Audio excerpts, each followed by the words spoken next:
With her appeal in motion, Amber Heard has brought in new attorneys with the hopes of having the Johnny Depp trial verdict tossed. Before doing that, the Justice League star parted ways with Elaine Bredehoft, a key attorney on her team that had been seen arguing her case during the televised defamation trial. Now, the actress moves forward with her appeal plans with assistance from the law firm Ballard Spahr, enlisting lead attorneys David Axelrod and J. Ward Brown. But Elaine is not leaving without putting up a fight. The latest report indicates that the veteran lawyer has hired a top-notch lawyer to deal with Amber's ambitions of not only firing her unlawfully, but also refusing to pay her legal fees. So should we expect another nasty legal duel pitting Amber and Elaine? Let's find out more. Shortly after the verdict was read out, Amber Heard spoke at length about the defamation trial in a Today interview with Savannah Guthrie. She said she didn't blame the jury for reaching their decision after listening to testimony offered by paid employees and others attempting to curry favor with a powerful person. This statement meant if she wasn't blaming the jury, then she was blaming her loss on someone else. And now we can authoritatively say it's Elaine Bredehoft.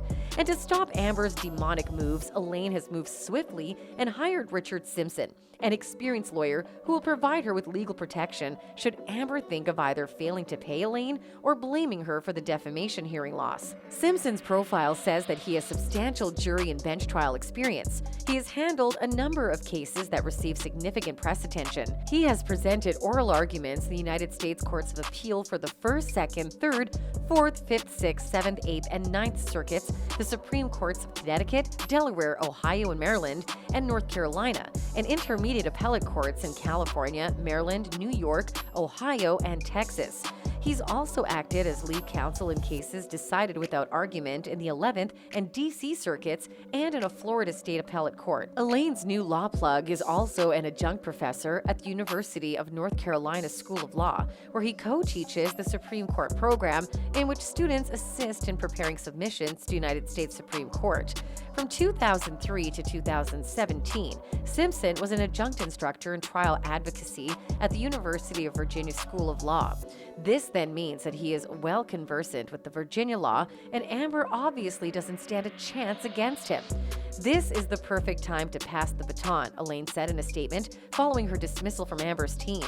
I have pledged to Amber and her appellate team my complete cooperation and assistance as they move forward on a path towards success. The legal teams on either side of the defamation case became as familiar as the stars at its center while the trial was live-streamed in the spring.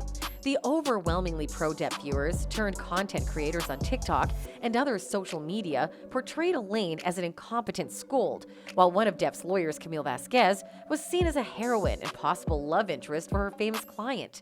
Elaine also represented Amber publicly in interviews on Today and for the NBC News Now documentary, but Amber still fired her anyway. It's unlikely that the appeal process, and therefore the lawyers on the case, will garner as much attention. Speaking about the lawyer switch, a spokesperson for the actress said, "When it comes to protecting the fundamental right of freedom of speech, we look at the jury's decision to paraphrase a famous quote, not as the beginning of the end, but merely the end of the beginning. A different court warrants different representation, particularly as so much new evidence is now coming to light." Amber, who has been struggling financially, reportedly fired Elaine without her legal fees. And this is what is believed to have made the lawyers secure the services of Simpson. How will the actress juggle two high-profile cases? And does she even have the resources to deal with both? Only time will tell. Remember, this information is based on theories and opinions and therefore shouldn't be considered facts. And that's it from us today. Until next time, bye!